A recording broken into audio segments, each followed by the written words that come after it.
മദഗജരാജ എന്ന സിനിമയുടെ pre release ചടങ്ങിൽ കടുത്ത പനിയെ തുടർന്ന് വേദിയിലെത്തിയ വിശാലിന്റെ വീഡിയോ സോഷ്യൽ മീഡിയയിൽ വലിയ രീതിയിൽ വൈറലായിരുന്നു. ശരീരം മെലിഞ്ഞ് പ്രസംഗിക്കുന്നതിനിടയിൽ പലയാവർത്തി നാക്ക് കുഴയുകയും മയക്കു പിടിക്കുമ്പോൾ കൈകൾ വിറയ്ക്കുകയും ചെയ്ത വിശാലിന്റെ അവസ്ഥയെ വളരെ സങ്കടത്തോടെയാണ് ആരാധകർ കണ്ടത്.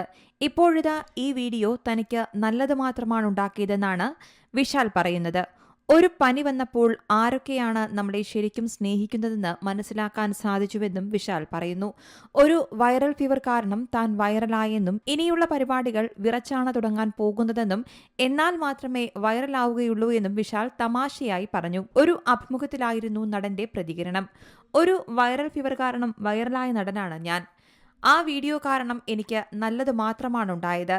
എന്റെ എതിരാളികൾ പോലും എനിക്ക് സുഖമാണോ എന്ന് അന്വേഷിച്ചു. നിങ്ങൾ എന്നെ സ്നേഹിക്കുന്നുണ്ടോ എന്ന് ചോദിച്ചാൽ അതിന് ഉത്തരം ലഭിക്കുന്നത് കുറെ കഴിഞ്ഞാവും. പക്ഷേ ഈ വീഡിയോയിലൂടെ ആരൊക്കെയാണ് നമ്മളെ സ്നേഹിക്കുന്നതെന്ന് മനസ്സിലായി. 12 വർഷം കഴിഞ്ഞു വരുന്ന സിനിമയാണിത്. ആ സമയത്താണ് എനിക്ക് പനി വന്നത്. കടുത്ത പനിയായിരുന്നു, വിറയ്ക്കുന്നുണ്ടായിരുന്നു. ഡോക്ടർ പോകാൻ പാടില്ലെന്ന് പറഞ്ഞു. പക്ഷേ സുന്ദർ സാറിന്റെ മുഖമാണ് മുന്നിൽ തെളിഞ്ഞത്. 1 മണിക്കൂറല്ലേ പരിപാടി, പോയി വരാമെന്ന് പറഞ്ഞാണ് ഇറങ്ങിയത്. പക്ഷേ വൈറലായി. ഇനി എല്ലാ പരിപാടിയും വിറച്ചാണ് തുടങ്ങാൻ പോകുന്നത്. കാരണം എന്നാലല്ലേ വൈറലാകൂ എന്നും വിശാൽ പറഞ്ഞു.